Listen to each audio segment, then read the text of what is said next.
Bonjour et bienvenue dans l'épisode 33 de Symfony 2.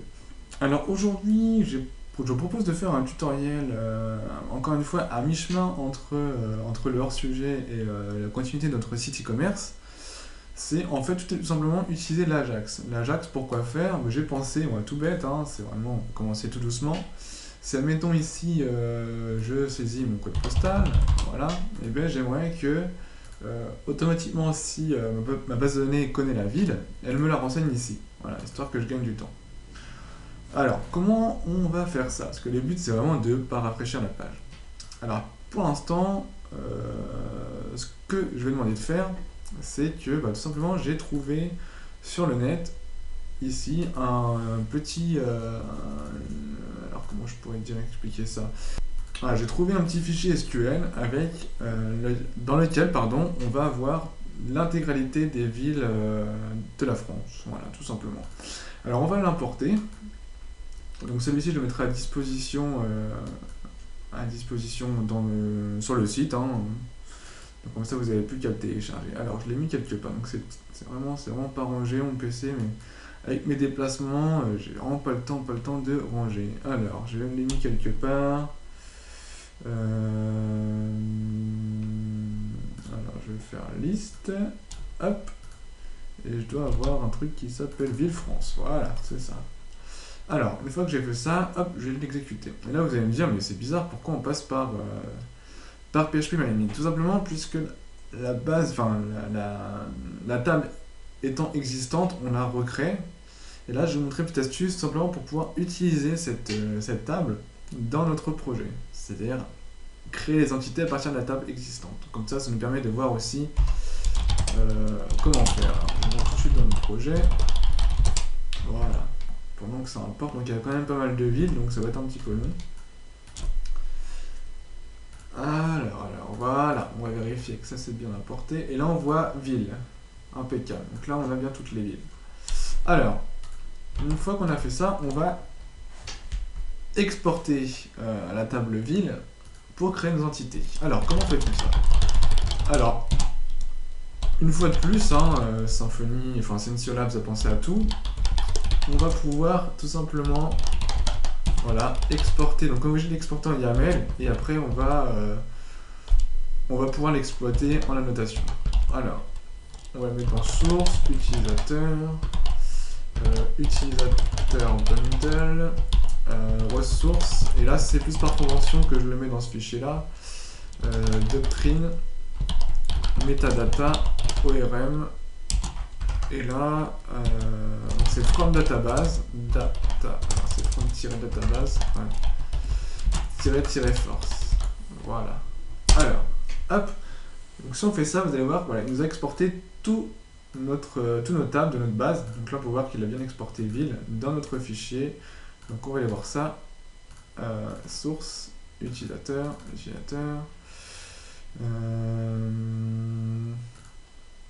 Il est où? Ressources. Config, doctrine, metadata, ORM. Et là, on voit qu'il nous a tout exporté en YAML. Donc nous, ce qui nous intéresse, c'est seulement ville. Alors hop, je supprime les autres et je vais utiliser ville.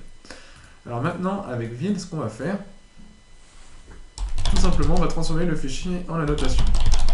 Console, parce que là, en fait, c'est un fichier YAML. Hein. Si on devait l'ouvrir, vous allez voir que c'est... alors, je vais éditer ici. Voilà, hop, il est par là. On voit ici que c'est vraiment un fichier YAML.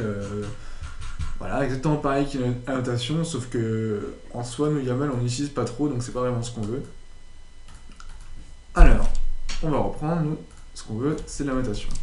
App console, doctrine, alors là c'est mapping, je me souviens des commandes aussi. Import, et là on va chercher notre fichier. Et là on lui dit de passer tout en annotation. Et là normalement, il est censé le faire. Sauf que là il est tout importé. Bon, en soi c'est pas très grave. Non, c'est pas vraiment ce que je voulais, mais c'est pas très grave. Bon, alors, on va supprimer ça, on n'a plus besoin. On va aller dans Entité et on va garder seulement ce qui nous intéresse. Bon, du coup, je vais tout supprimer parce que je sais pas ce qui m'a généré. Hop, et je vais chercher dans un ancien projet. Hop, www.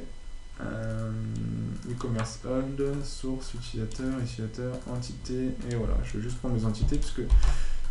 Alors, voilà, et évitez de faire comme moi, hein, sauvegardez vos entités avant, parce que je sais pas en fait ce qu'il va générer à la place de ces deux entités là. Donc pour être sûr, je récupère les anciennes entités. Voilà. Donc là, on va aller dans notre projet. Hop, d'ailleurs je ne l'ai pas ouvert. E-commerce. Et on va aller voir ce qu'il nous a créé en quelques secondes. Ville, voilà, donc on voit bien qu'il nous a bien exporté en fonction de nos tables et de nos champs tout ce qu'il fallait. Bon, maintenant par contre on voit qu'il ne nous a pas créé les getters et setters. Alors, je vous propose simplement de les créer, encore une fois avec la console, hein, ça va plus vite. Doctrine, générer entities, utilisateur, bundle de point ville. Allez, hop, on va travailler un petit peu. Hein. Vous en faites pas de ça, c'est pas très grave ça. Hein. Ça c'est vraiment un petit problème sur mon PC. Donc là on voit bien qu'il nous l'a bien généré, donc c'est impeccable, c'est ce qu'on voulait. On va juste vérifier, voilà, getter, setter, voilà, tout ce qu'on veut. Alors maintenant qu'on a fait ça, on va juste vérifier ici qu'on a bien jQuery de chargé et que tout fonctionne bien. Alors CSS, puisqu'on va avoir besoin de jQuery pour faire de l'Ajax. Alors on a bien jQuery. Par contre on n'a pas Bootstrap.js. Voilà, on va regarder ce qui se passe maintenant.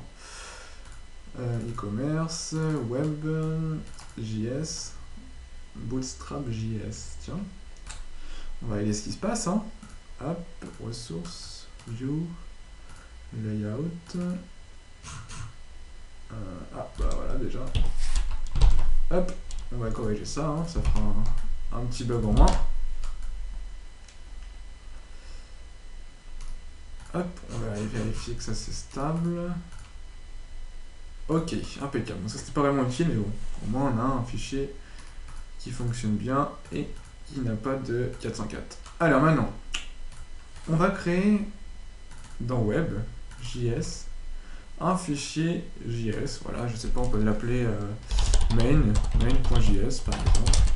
Et dedans, on va travailler dedans. Voilà. Hop, on va juste l'ouvrir. WebJS, main.js. Impeccable. Alors, on va ouvrir tous les fichiers qu'on a besoin, sans en avoir besoin, sans en avoir besoin. On va avoir besoin contrôleur. Donc je ne sais plus si on l'avait fait dedans, facture. Bon, on va le faire là-dedans, ouais. Voilà, on va créer ici une nouvelle méthode qui va être appelée en JS. Ensuite, on va avoir besoin du fichier routing. Ressources, config, routing, utilisateur admin. Non, mais ce qu'on veut c'est... Qu'est-ce qu'il a mis là-dedans? Routing. On va essayer de ranger ça un petit peu mieux. Hop. Ouais. Hop. Et là, on va mettre un routing utilisateur tout court. Voilà. On va retirer ça.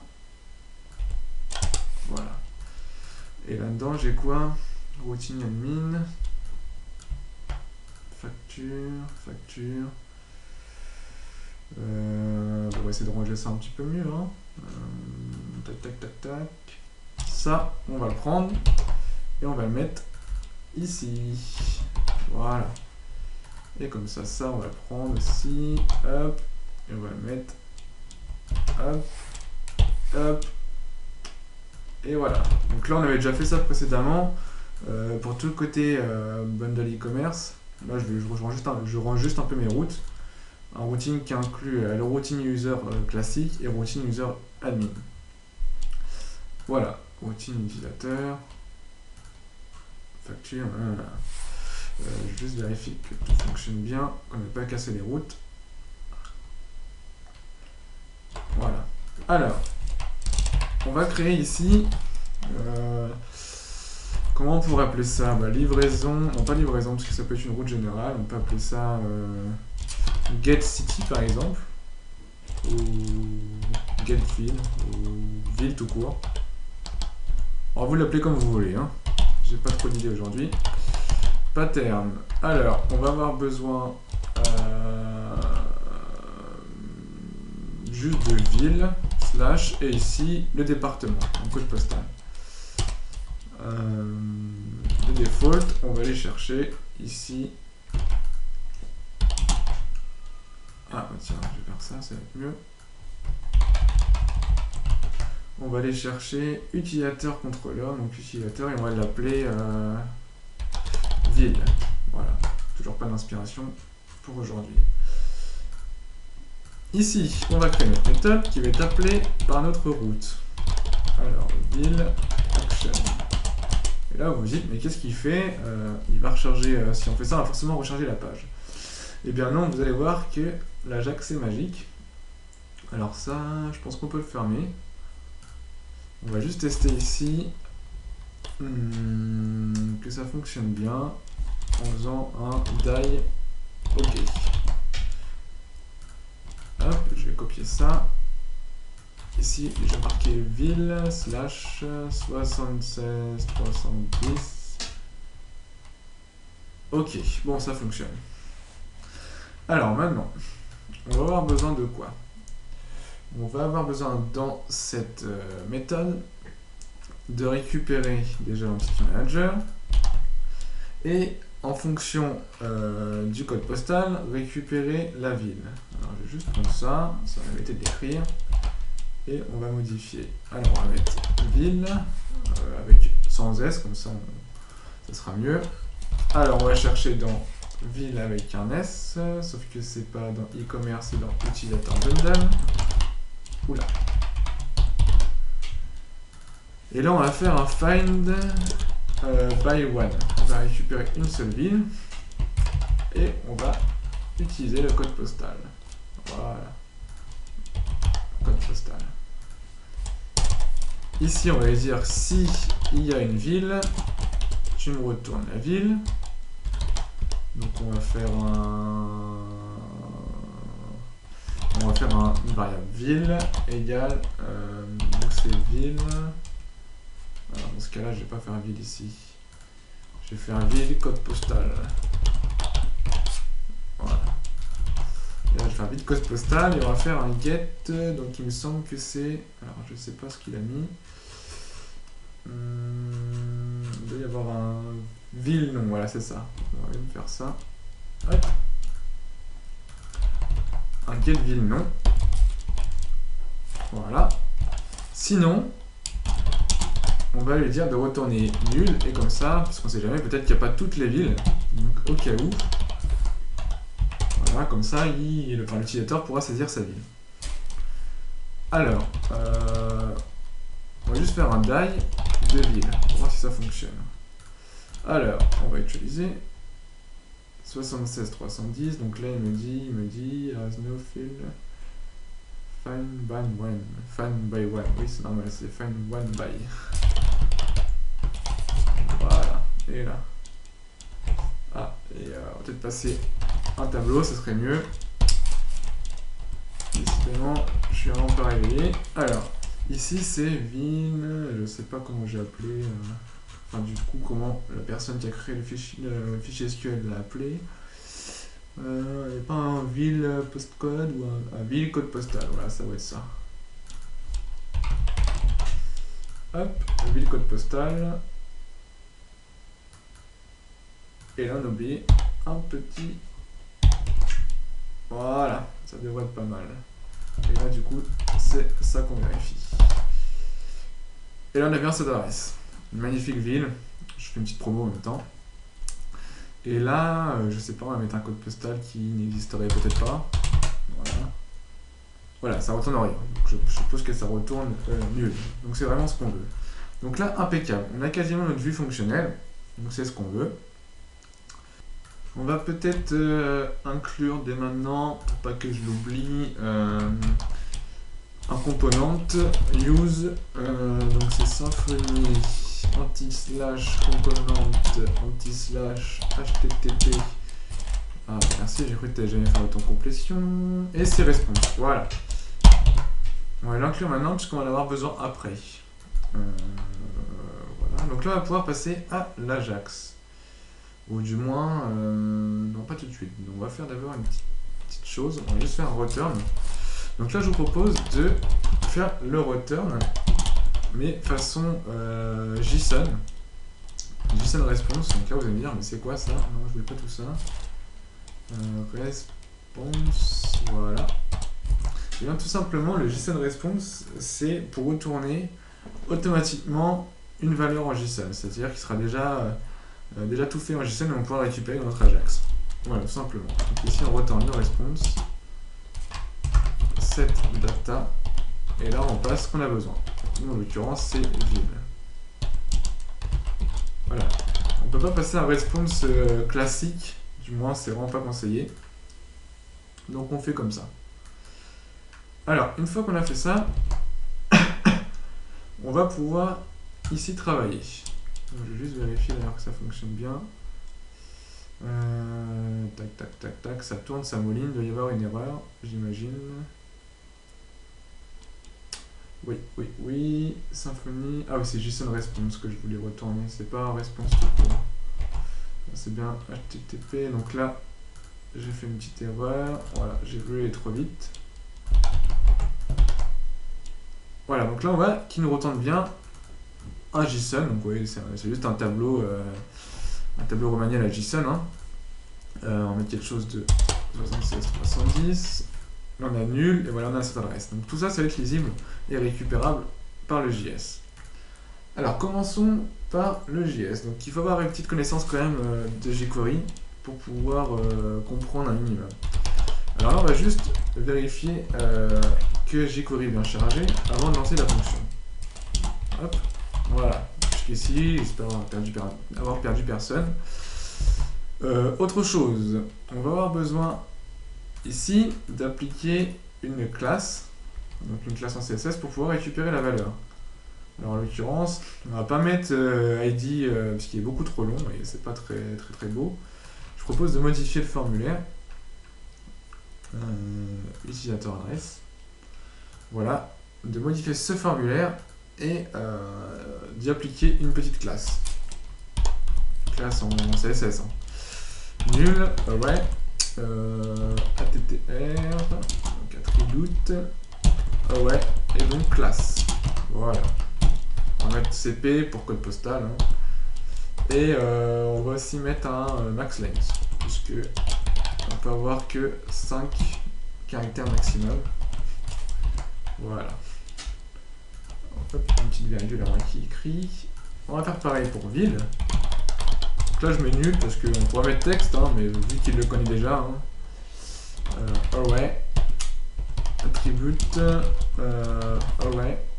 Et là on pourrait mettre en classe. Allez, on va mettre ville. Voilà. Donc on va réfléchir, on va voir si ça fonctionne bien. Hop, ici, est-ce que j'ai bien ma classe? Donc j'ai bien ma maxLength, j'ai bien ma classe.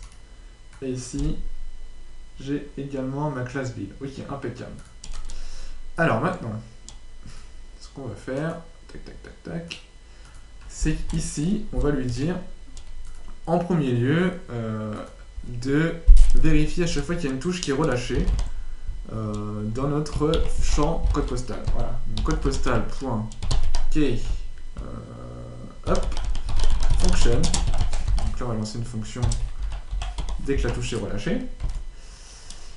On va vérifier que ce champ, donc this, ce champ val, la valeur de ce champ length, donc la valeur de la taille de ce champ est égale à 5 pour lancer l'Ajax. Sinon, en fait, on va lancer une requête Ajax à chaque fois.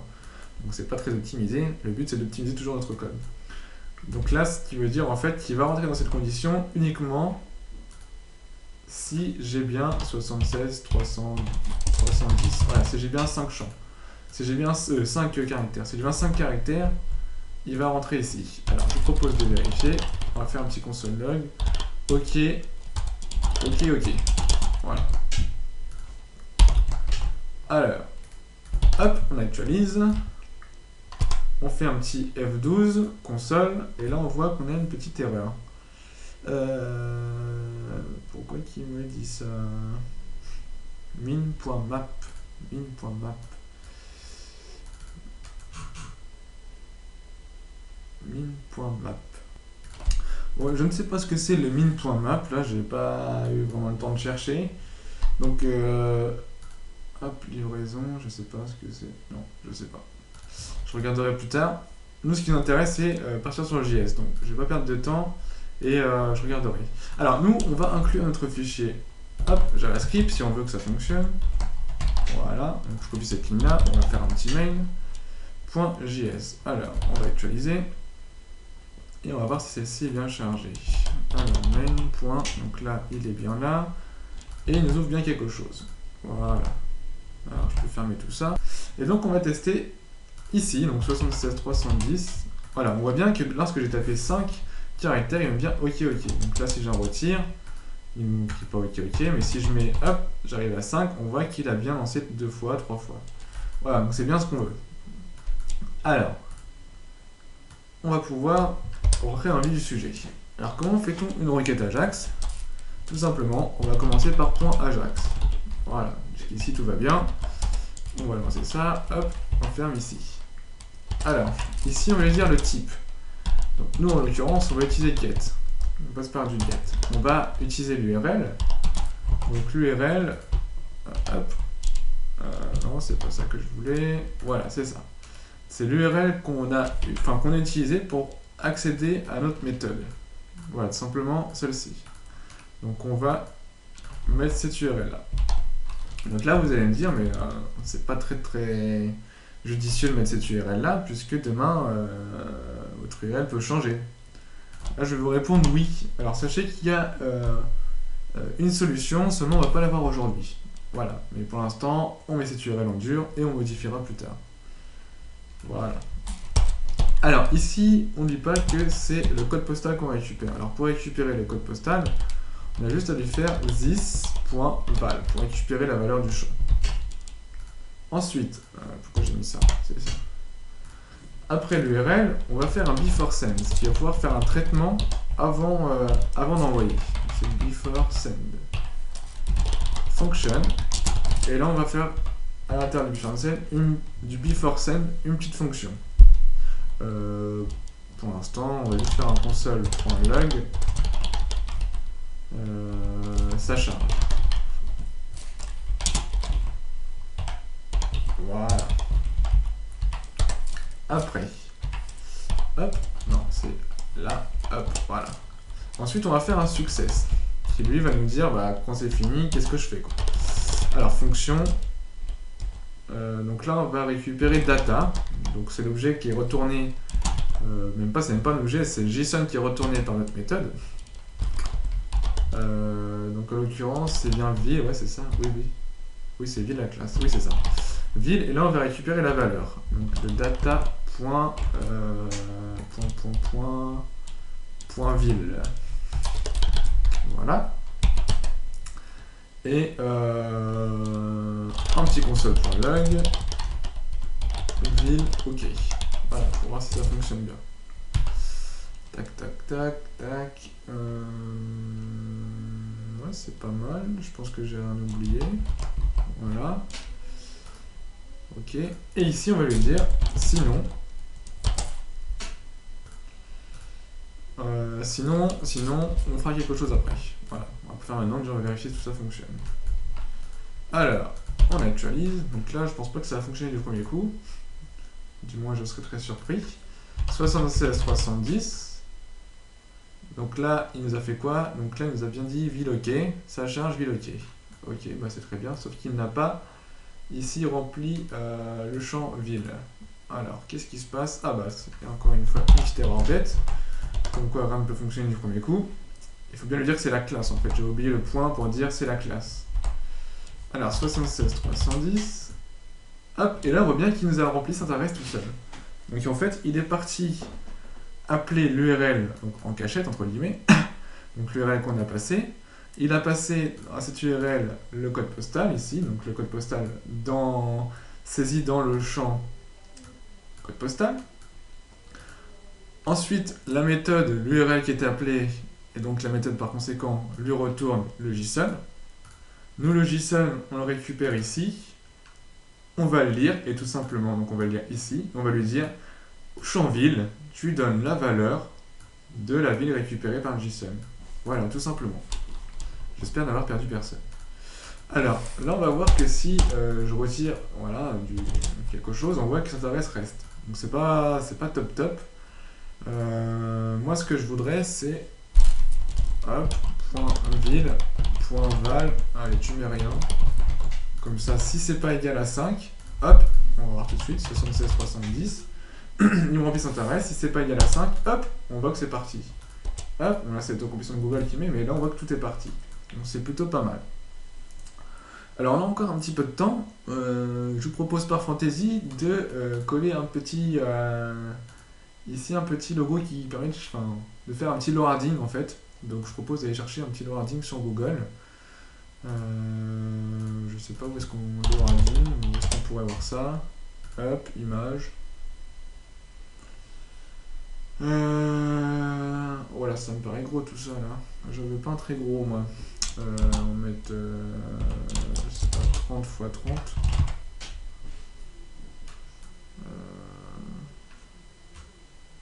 15 x... non c'est pas, c'est X.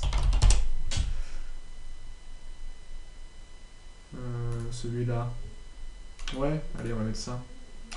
On va l'enregistrer dans notre projet. E-commerce, web. Image. J'ai quoi? CSS. Ouais, on va mettre dans image. Loading.gif. Ah, c'est pas terrible un gif. Ah, mais si, en fait, oui, c'est ce que je veux un gif. Non, je dis des bêtises. Voilà. Alors, ensuite, on va lui créer une petite classe. Donc là, on va aller dans le fichier CSS. Style. Là, il n'est pas très grand, hein. Bon, tant mieux. Qu'est-ce qu'on va lui mettre dans le style? Alors, on va faire un point loading. Voilà. On va lui mettre un petit float right. Margin. Je sais pas encore un margin combien, on verra. Donc, width, il fait combien notre élément? Image. 30, 30, 30. Ça me paraît un peu beaucoup. 30 ou pas assez peut-être. On va mettre 30. La hauteur, on va mettre 30.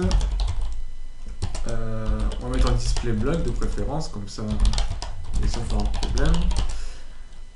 Et ici, on va aller chercher l'image. Donc, background, URL, img, loading.gif.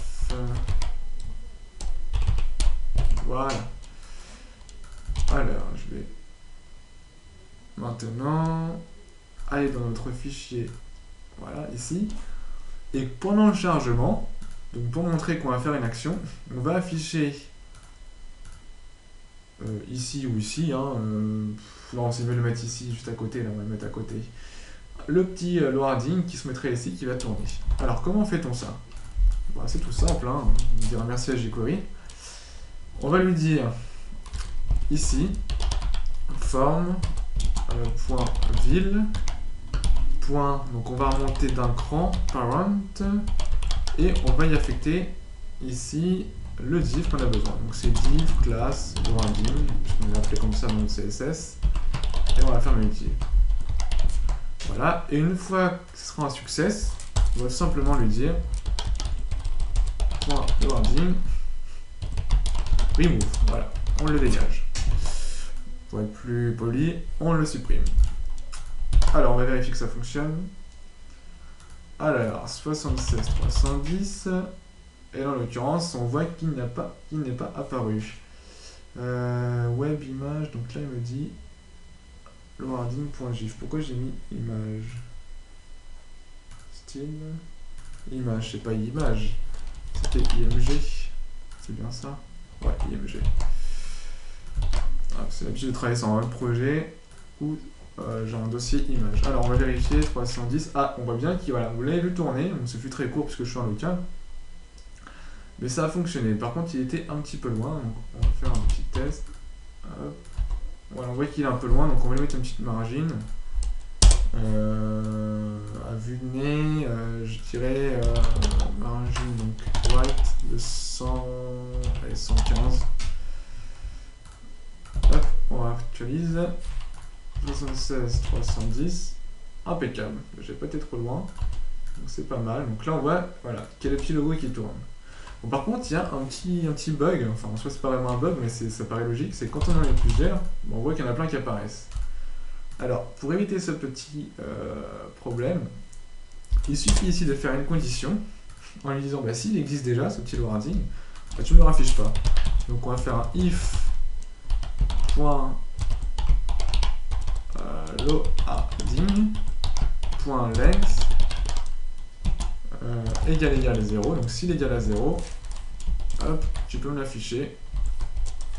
Sinon, bah, tu t'abstiens. Hein. Voilà, donc ça, on a tout ça. Ouais, je pense que ça peut être pas mal. Hein. Donc on va tester un petit F5. 76 310. On a bien notre loading, ça apparaît. J'ai beau appuyer sur 0, il n'y a toujours qu'un qui apparaît. Je retire, ça s'en va. Ça s'en va. Non, ça s'en va pas. Pourquoi ça s'en va pas? Ah, alors là on a un petit bug. On va retester 76 310. Non, 76 310. Parce que je sais pas si c'est Google qui fait ça ou. Ouais, non, en fait c'est bien une erreur de mon navigateur. Ok, bon, impeccable. Hop là, bon, ça fonctionne et c'est très bien. Alors, j'espère que ce tutoriel vous a plu. Voilà, vous avez vu que faire l'Ajax avec Symfony, c'est tout aussi facile. Hein, c'est vraiment classique comme un site basique sans passer par un framework. On va juste faire un petit récap, histoire de bien assimiler les choses. Alors, qu'est-ce qu'on a fait? D'une part, on a créé ici une méthode ville. Voilà. D'ailleurs, on verra la prochaine fois comment faire pour que cette méthode soit appelée uniquement par JavaScript et non pas à la main.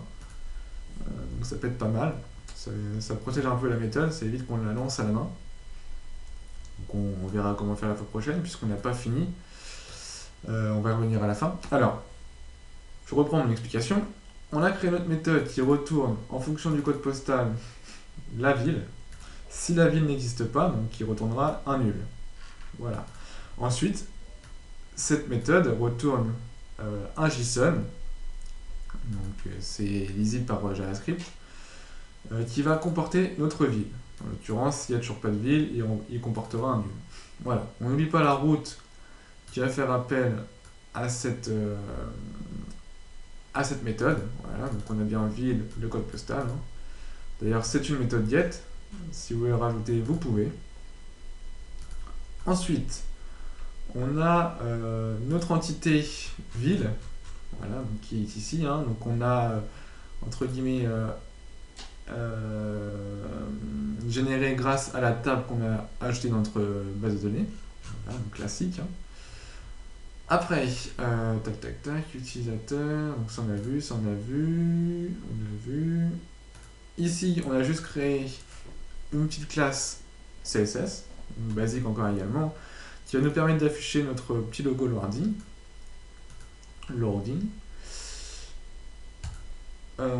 Voilà, maintenant on passe un petit peu plus compliqué. Non, d'ailleurs j'ai oublié un truc. Voilà. Ici, on a juste donné à notre champ code postal la classe CP et un maxlen de 5, proportionnellement au code postal de la France. La ville, pareil, on a mis la classe ville. Bon, encore une fois, c'est très basique. Bon, maintenant, on passe là, cette fois-ci, un peu plus compliqué. Ici, on vérifie que jQuery est bien chargé. Si c'est le cas, lorsqu'on fait une action avec le clavier dans le champ CP, dans le champ code postal portant la classe CP, on rentre dans la méthode. Cette méthode-là va avoir une condition. La condition va être si le champ comporte 5 caractères, on rentre dans la condition. Sinon, le champ ville reste nul. On remet à 0. Bon, on va considérer qu'on a rempli le code postal, il a bien 5 caractères. On rentre dans la méthode Ajax. La méthode Ajax est de type get, puisqu'on fait appel à une URL. Voilà. Cette URL, on lui passe la valeur qui a été saisie dans notre CP. Le before send, c'est avant qu'il déclenche la requête. Qu'est-ce qu'il doit faire? Il doit afficher le loading, donc le petit icône pour laquelle on a attribué la classe CSS, Si celle-ci est déjà présente, il ne l'affiche pas. Ça évite d'avoir plusieurs icônes loading à la suite. Donc, ce qui peut être un petit peu moche. Voilà. Ensuite, une fois que la requête a été faite, data, c'est la valeur qui a été retournée par notre méthode, notre JSON. En fait, on récupère simplement notre JSON envoyé par notre réponse. On va parser notre tableau JSON en récupérant data ville, donc la ville, et on va tout simplement remplir le champ ville portant la classe ville par le data.ville, donc par le JSON qu'on a récupéré. Ensuite, une fois qu'on a fait cela, on retire le point remove, donc le loading, puisqu'en fait le champ a bien été saisi. Donc on ne va pas afficher la petite icône qui tourne alors qu'on a bien fini l'action. Et ça, je l'ai déjà expliqué. Voilà, donc vous avez vu qu'en 21 lignes, on fait l'intégralité de ce qu'on peut faire en Ajax. Bon, après, ça peut être beaucoup plus compliqué, hein. On peut avoir du drag and drop à tout va, etc. Mais pour l'instant, je préfère commencer doucement. Alors, ce que je vous propose, c'est dans un prochain tutoriel, c'est voir comment on peut faire pour que cette URL devienne une route avec un paramètre. Donc ça, vous allez me dire, c'est peut-être pas faisable. Et bien si, c'est tout à fait faisable. Donc on verra comment faire la prochaine fois, et on verra également comment sécuriser un petit peu cette méthode pour qu'on l'appelle uniquement par du JSON. Donc que ce soit que jQuery qui l'appelle et non pas nous lorsqu'on tape voilà, cette URL. Parce que sinon en fait, il faut faire ça, et même user avec l'URL. Donc c'est pas vraiment le but. Voilà, donc j'espère que ce tutoriel vous a plu, qui vous a réconcilié avec l'Ajax, du moins si vous étiez fâché avec lui, et qui vous a prouvé que c'était tout aussi simple de faire de l'Ajax avec Symfony qu'avec un autre site. Donc on verra une petite alternative au niveau des champs select, pour lesquels c'est peut-être un tout petit peu plus compliqué. Mais bon, on verra par la suite, on va commencer doucement. Donc n'hésitez pas à me laisser un commentaire pour me dire ce que vous en avez pensé. Posez vos questions si vous avez des problèmes ou autres au niveau du tutoriel. Et donc voilà, moi je vous souhaite bon courage pour la suite. Rendez-vous au prochain tutoriel et encore une fois, amusez-vous bien.